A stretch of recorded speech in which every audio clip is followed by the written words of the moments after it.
Alright, here is my newest Lego set I've built. It's the Lego Haunted House, which this thing is incredible. First off, it is humongous. Let's see if I can get it even all in frame here. What I love about this is that this is essentially a Tower of Terror, a working Tower of Terror set, and it opens up. So, but before we do that, let's just take a look at the outside here. You've got this cute little graveyard here. The sort of details on the sides and the windows are really nice, like this sort of stained glass thing here. Oh, and something I love about this set is that it's themed after a classic Lego Adventurers character, Baron von Baron, and so the whole theme is called Manor von Baron. Now this is actually a button, which is kind of cool, and you can see it's kind of like that's how it works, and you'll see in a second what this button does, but just wanted to show that for a second. Yeah, you've got some nice details up here. Those doors actually open. You'll see that in a second. And you know, down here I have a minifig going into the entrance here, and some fun ghost minifigs as well.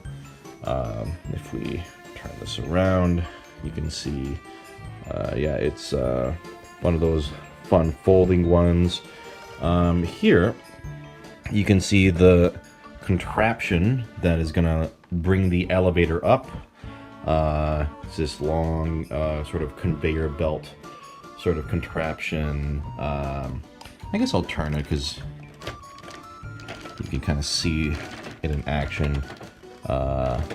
I'm not going to show that part because I won't spoil that.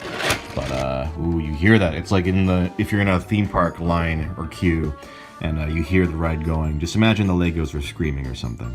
But yeah, that's this is all the sort of contraption work here.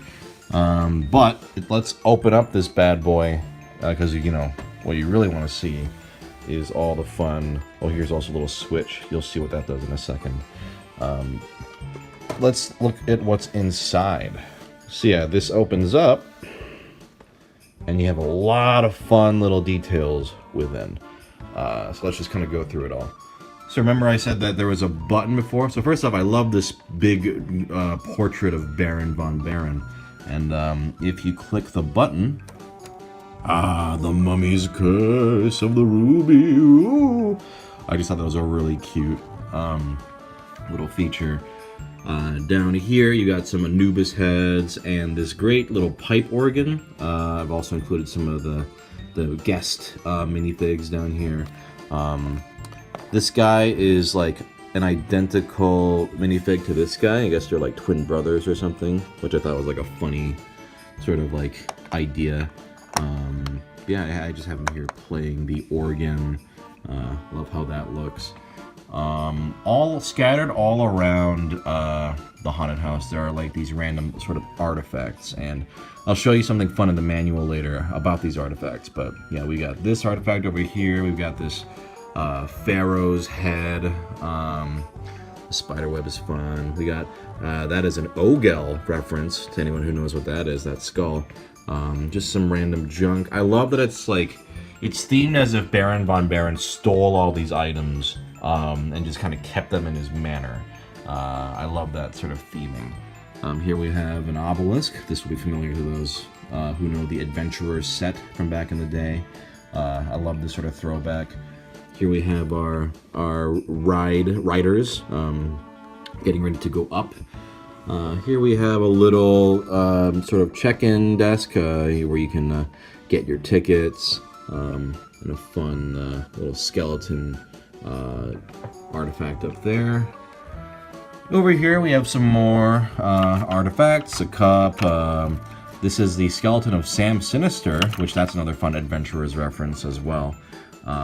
By the way, as a big fucking nerd, I'm very glad that the creators of this went with the classic names of the characters, because they actually changed the names of the characters later on, but the original names are Baron von Baron and Sam Sinister, his henchman, and later they would combine those two into one character. Most of you don't give a shit about any of that, but it matters to me.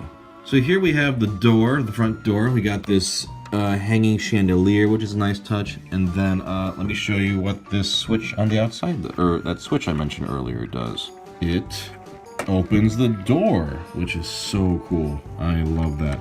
And that the little candles sort of move with it. And I'll also show it from the front as well.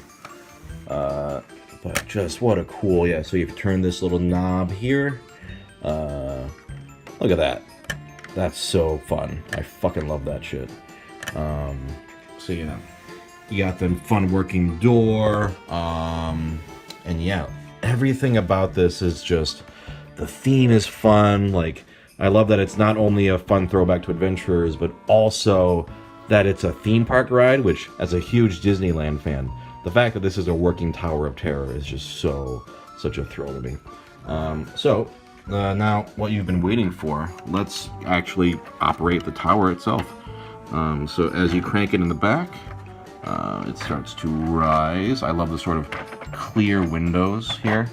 Let's see, I'm gonna have them go slowly so you can see them go up, up, up. And what's great is these doors open automatically just like the Disneyland ride. So you see that? Oh no! Whoa! Man, that is so fun. Oh my god. One more time, just cranking it up. A little faster this time. And I'll try to capture a wider shot. Man. Yeah, it does all of that by itself. It automatically releases, and the doors open up as well. So all of that is just, like, mechanically, it's just a very satisfying thing to, you know, play with. Now, what was kind of like the sort of cherry on top for this? First off, also, I just love how it folds. You know, it just folds. It's nice and easy to display. Well, it's tall, but it's still easy to, you know, at least it's narrow.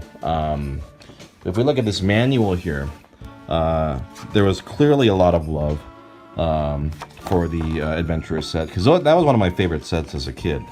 Let me pull up like an example. Okay, so throughout the book, and I don't want to spoil anything for people who actually do get this set, but for example, here's like an idol, right? And then they actually have an in-universe little description of the idol. So this is the idol of Everest, snatched from an Everest mountain temple. It is said the tendrils reach out into the unknown. It also makes a great coat rack. And they have this for all the items in the manor, which is such a cute, fun idea. Here's another example, this obelisk. It's called the Obelisk of Evil. Von Baron stole this obelisk because it had the most evil inscription he had ever seen. Just, you know, adding little lore bits as you build is just a great idea. I would love more Lego sets to do that. But yeah, this overall took about 9 hours to build. I actually built this on Halloween, which was a fun sort of thematic time to build it. But yeah, I think this is an absolutely fantastic set.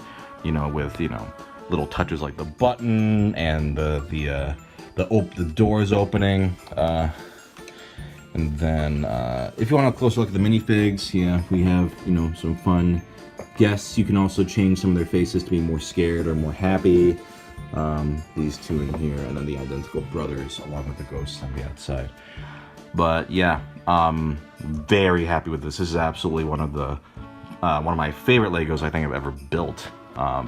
Just in terms of the theming, the toy value with the different mechanisms, and the details. This is highly recommended. Love this.